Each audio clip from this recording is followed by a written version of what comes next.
next. And now the super genius, Mark Madden. Hey, Double M, what's going on? He's a gangster. Yes, I need your advice, super genius. You're an ass, you're an ass, you're an ass. The X at 105.9.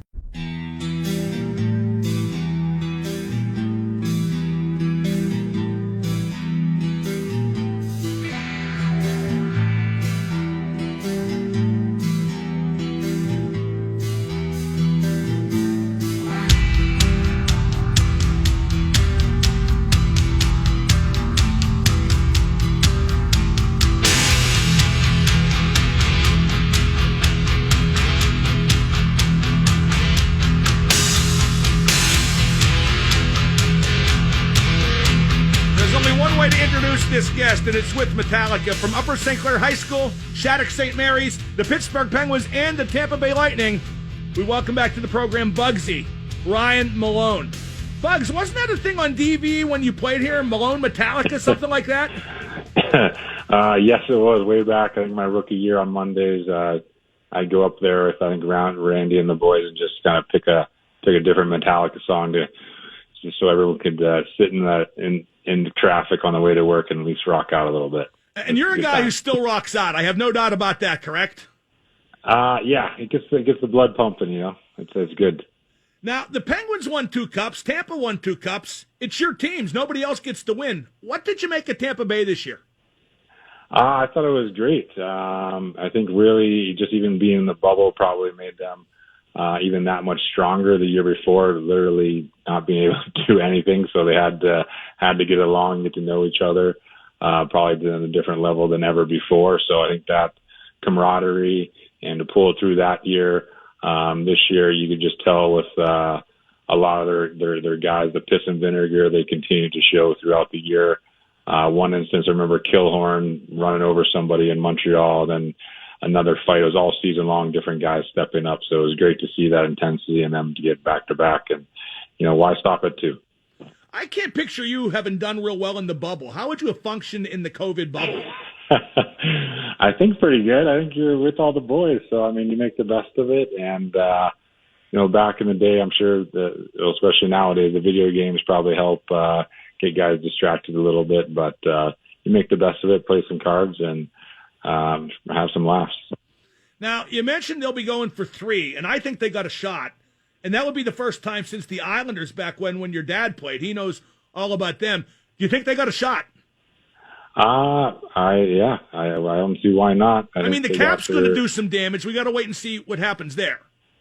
Yes, but I think you look at the big pieces, how they built the team, starting from their net out to their D, to the depth up front. There's a lot of character and pieces there that are coming back. And, that's the biggest thing. Everyone else will hop on board, obviously, for whoever's coming in as free agents. You might be able to pick up some veterans for cheap money that just want to win a cup. So it'll be an exciting free agent period for everybody. Now, you still follow the league really close, right? I mean, your dad played, you played. You're a hockey lifer. Yes, I would say that. I definitely click on the playoffs when those are on for sure during the regular season, kind of get lost a little bit with some of the games. We'll definitely try to follow your old teammates and see how everyone's doing, how the game's growing, and it's great to see. Now, the Penguins disappointed in the playoffs. I think they played well enough to win, but, the goaltending kind of let them down. What has to happen for the Penguins to make another run? Do you still think they're a team that can win a championship? 100%. When you got Sidney Crosby and Malkin and Letang, you got some big building blocks there that can help any teams. But I think those big pieces are there, and you add a few fillers around them, and guys step up at certain times of the year. As you see in the playoffs, it takes all 4 lines. You're going to need everybody, and I think we all know Sid and Gino and those guys understand that, and that's how they've had success in the past. So they kind of put everyone on that train and get the boys going in a positive way. I think every chance they got a year with those guys. How long can those guys play at that level? I mean, I wonder, because Sid and Letang especially, they are so dedicated to conditioning. I mean, you never can tell. Look at Tom Brady. Maybe Sid can be hockey's Tom Brady. Yeah, yeah, that'd be great.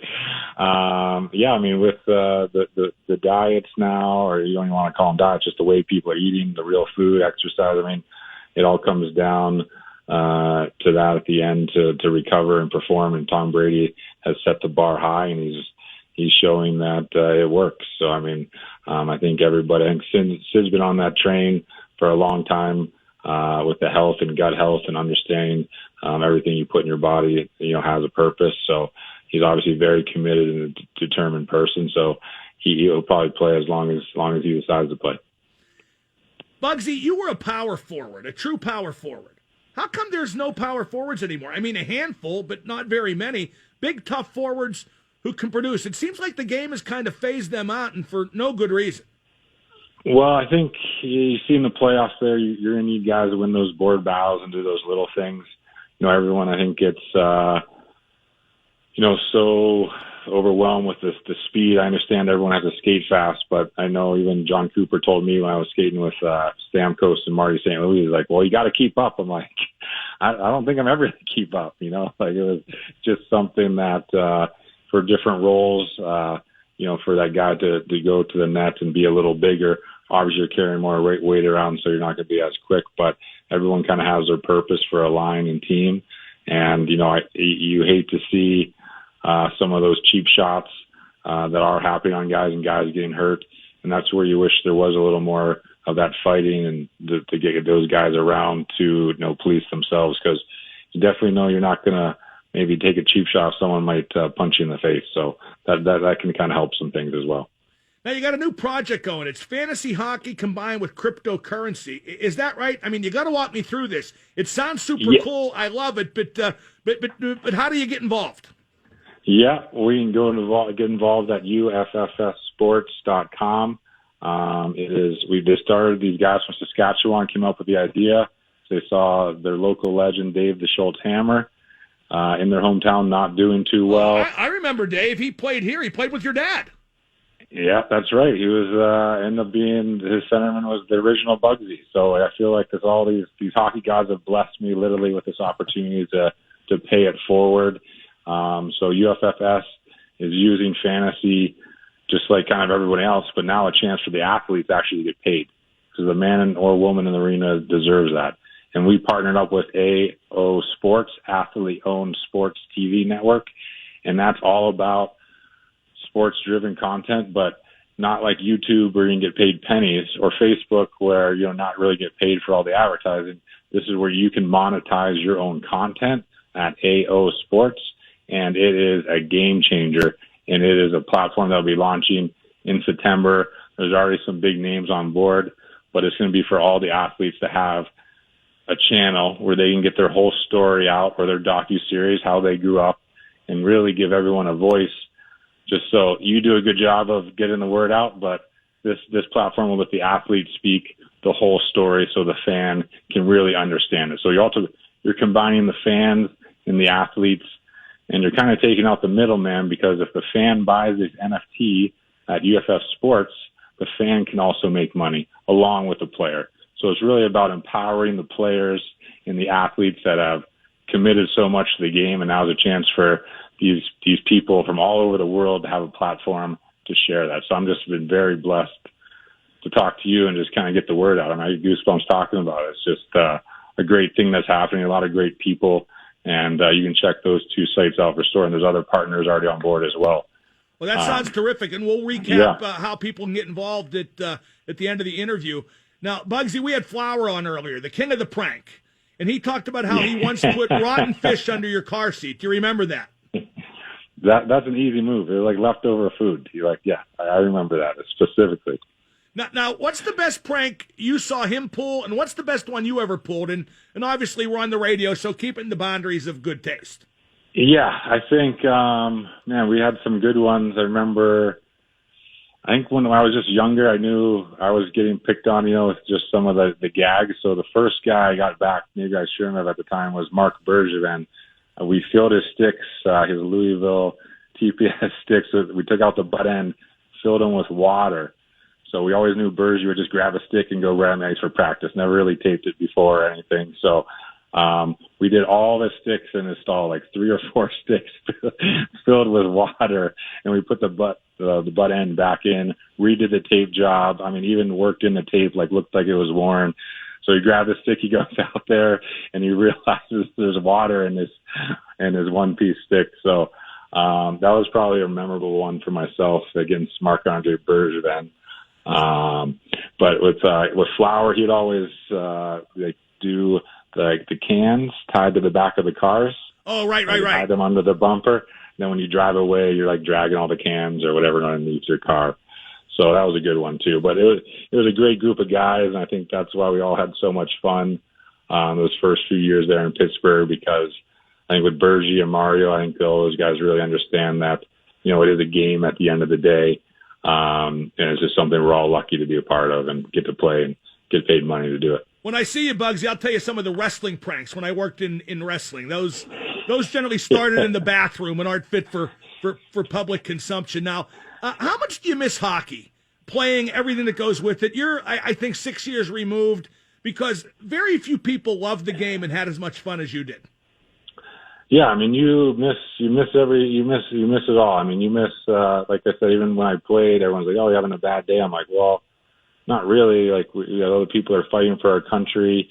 We're enjoying our freedom over here, playing a game we love. So, I mean, I understood my bad days weren't very bad at all. And, it's that camaraderie, that goal of something bigger than yourself, is something I really want. And actually, when I retired here in Minnesota, I became a volunteer fireman because it's exactly what I was craving, to help people in their time of need, to feel part of a team. And then, after drill night, go have a few beers with the guys and they crack on you and whatever, just having some good laughs with the guys. So that's been very good and positive. And now with these new opportunities, with these 2 platforms, it's all about empowering athletes. So it's something that's very easy for me to get behind. And the scary part is when you go to ask an athlete to participate, they're like, "Oh, how much?" And when you say nothing, it's like, this isn't real, right? This is a scam. So you kind of let them do their due diligence and find out the facts and understand it's real. We just sold $1.2 million worth of fantasy sports football league they started, because they have a hockey league going on. $1.2 million. I'm the president of hockey business development on the hockey side, and they just did football. And in September, they're going to do the NBA fantasy, and that's going to be the big launch party with AOS Sports and UFF Sports, and we're expecting to probably double that with another major league coming in. We got some casinos involved, and we're just like, my job now is just kind of say who wants to be part of it, and we're trying to see where everyone can fit in and spread the love. Now, you have a ton of tattoos, but you famously arranged them so they could all fit under a golf shirt, and they couldn't be seen. Now, does that still apply, or have they spilled over? No, they spilled over. I remember that because my dad would always tell me growing up, and, keep them underneath the golf shirt for your job or whatever. And then my 18th birthday, I got the Malone family crest on my back, and the rest of the story is kind of all we're underneath the golf shirt. But now I made the Olympic team, so I put that on my arm. And then there's a book called The Four Agreements that I read that really helped shape my character. I kind of got that tattooed on the left side of my arm now below the golf shirt. So, yeah, the full sleeves are out, and I like my job, and I think it comes with the territory, so it all works together. No, my dad forgave me. I knew he would, and I knew you wouldn't stop either. Let me throw a few old-time memories, which I don't expect you to remember, but let's see. The first time I interviewed you, you were a sophomore at Upper St. Clair High School, and I talked to you and some of the other hockey players after your captain passed in a plane crash. And I was so impressed by how you guys handled it. That's a heavy thing for kids to deal with, isn't it? Yeah. It is. And it's, luckily my dad, obviously, as you mentioned before, played hockey, and I was a scout. My mom was a psychologist and did other community things in Pittsburgh. So I had that support and knowledge of kind of how to handle some of these harder situations, that life throws at you. So I've been very blessed to have my family around to help me, be on the right track, or pull me back on the right track sometimes too. Now, here's another. You scored 2 goals to knock the Flyers out, 6-0 at home, in 2008 and get the Penguins to the Stanley Cup final. And I saw you right after the game, and we both started laughing hysterically because we both waited our whole lives for that. I mean, not that anybody in that dressing room liked the Flyers, but that meant even more to you, didn't it? It did. I mean, I was in the stands for the Jaws when we get the power play in the early 90s there for those Stanley Cups and electricity. And just the energy in the building, like it just felt like, okay, you just believed that we were going to score it every time. Like when you have that feeling of belief, I mean, it's just an amazing thing. So, yes, I got to see it from the fan side. Grew up literally with Steve Lattin, the trainer there that was there for, 20 years. So he literally sharpened my skates as a kid all the way up till I first made the team. So it was a very special moment and understood what it meant for the city and the organization, having my dad behind the scenes there to really see it all be so successful, and then how we had to rebuild and what Craig Patrick had to do to kind of tear it down. Now they built, pardon my language, how they built it back up again. So it was just beyond special for me to put those colors on every day. Well, not only that, Bugsy, but to put the Flyers out. I mean, as I recall, when you were a free agent, you told your agent no Flyers, correct? Yeah, I would go anywhere but the Flyers, obviously. So, I mean, it was funny because I was just talking to the Missing Curfew podcast about that, too, because Scotty Upshaw runs Jordan Stahl, I think, after Game 4 in Philly. I end up fighting Hatcher, but then we come back in Game 5 and just put a smacking on him. So that felt really good, for sure. Now, another memory, and everybody remembers this. Game 5 at Detroit, 2008 Stanley Cup Final. You get hit in the face with a shot. Come back, blood everywhere, black and blue, and you come back, and the Penguins win in overtime, 3 overtimes, and you're on the ice jamming the net when Sikora scores. That was you in a nutshell. Yeah, well, I realized to be on a good team, I wasn't going to be on the half wall playing with Crosby and all these guys. So I figured I definitely had to, work on my net presence. Use your body and just do whatever I could to help the team in those situation. So if it's standing in front of a goalie so he can't see it so we can score, no problem. I'll go back there and do it all over again. How are the boys doing? How old are Will and Cooper now? I mean, my God, I'm so old, but tell me how old they are. Yeah, they're 13 and 11, and then Will's enjoying hockey. He's kind of just excited they start checking next year. Cooper kind of enjoys more of, he did a little bit of wrestling this year. We did the pond hockey, but isn't doing any organized hockey. So he's just, as long as he's doing something to stay out of trouble, it's great. I also have had twin girls now. Right, that's what I heard. Congratulations. Yeah, thank you. Turning in October. So I have been around for 2 years. Maybe that's another good reason I'm getting these jobs to help get me out of the house a little more. But no, it's been truly a blessing, and that they actually really are my angels looking up for me. So all this going forward here is going to be all for them and everyone. Bugsy, give me that web address one more time and one more plug. This is an interesting thing you're involved with, to say the least. Yeah, so at UFFS, which would be sports, right? Correct. .com.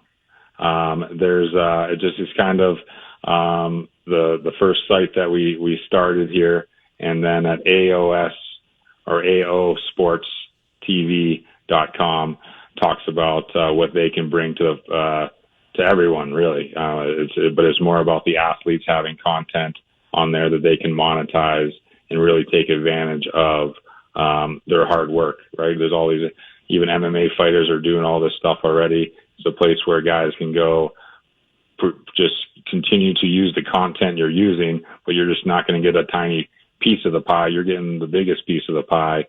And that's the beautiful thing about both these platforms. It's empowering the athlete and bringing the fans in as well to make the ultimate fan experience. So it's a great thing for everybody. And like I said, I feel I've been touched by the hockey gods, and it's kind of my turn to go over and just kind of help out the boys. So I've been very thankful for the opportunity to be on your show. And Bugsy, come on, you're welcome anytime. In fact, tweet all this stuff, and I'll retweet it right away. Let's do that while people are thinking about it. But hey, listen, this was great. You're welcome anytime, and let's talk again soon. You were in Vegas just recently, weren't you? Yeah.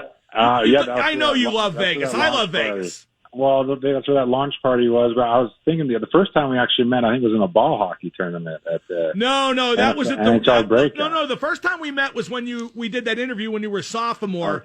But then when you were playing college hockey, you played for Joey Mullen's roller hockey team down at Neville Island, and you may or may not have gotten into a fight and had to leave.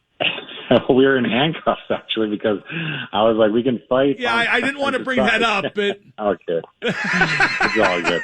Bugsy, great stuff. Out, again, thanks again. Stuff. Regards to the boys and to your dad, and we'll talk again soon. I appreciate it. That sounds good. That is Ryan Malone, Bugsy, number 12. What a great player. What a great guy. This message is brought to you by Wonder Wellness Cannabis Gummies. Where is your journey to wellness taking you today? Wonder offers the convenience of effects-forward, low-dose gummies to take you there. Relax, laugh, or focus. It's your choice. It's cannabis in control. Discover the wonder of cannabis and wellness.